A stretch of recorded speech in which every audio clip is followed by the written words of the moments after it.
You are a contestant on a game show and you are presented with 3 doors. Behind one of the doors is a valuable prize and behind the other 2 doors are goats. You are asked to choose one of the 3 doors which you believe has the prize behind it, and you do so without opening the door. After you make your initial choice, the host, Monty Hall, who knows what is behind each door, opens one of the other 2 doors that you did not select, revealing a goat.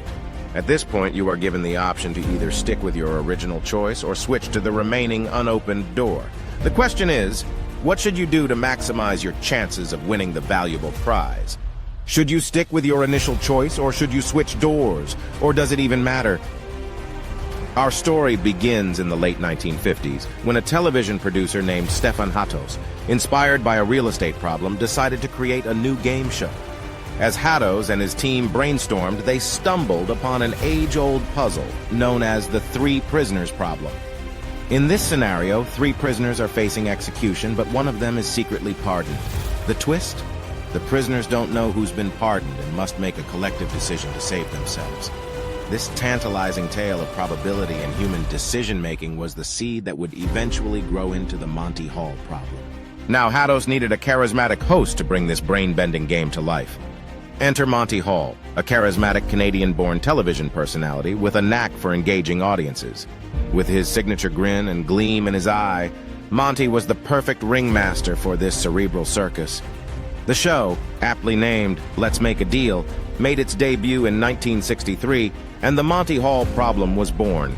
Contestants, bedecked in outlandish costumes, faced a series of choices, each more puzzling than the last. But it was the Monty Hall segment that left contestants and viewers alike scratching their heads.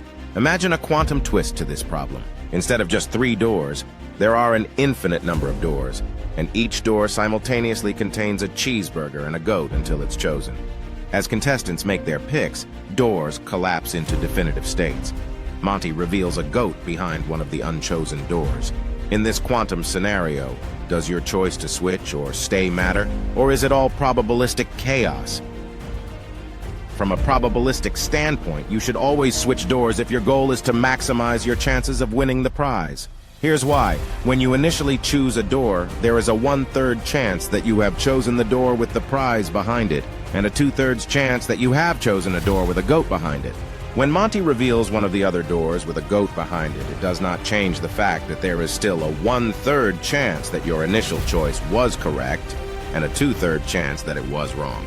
If you switch doors, you will win the prize if your initial choice was wrong, which has a 2/3 chance of happening because Monty revealed one of the losing doors.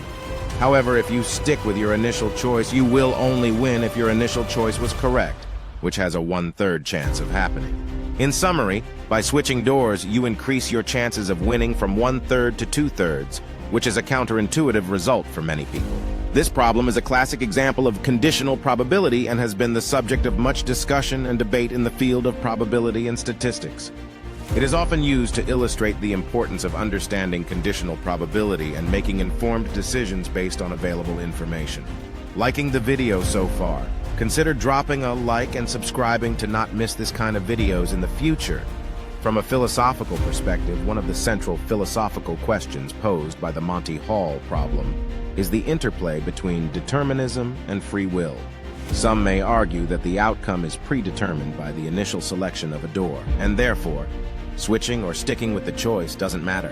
Others may contend that the act of choosing itself creates a new reality, reflecting the exercise of free will. This debate delves into the heart of philosophical discussions about determinism and human agency. In conclusion, the Monty Hall problem is a mind-bending riddle that continues to captivate our imagination and challenge our understanding of probability and decision-making. It serves as a reminder that intuition and reality don't always align, and sometimes the path to the cheeseburger may lead through a door that seems counterintuitive.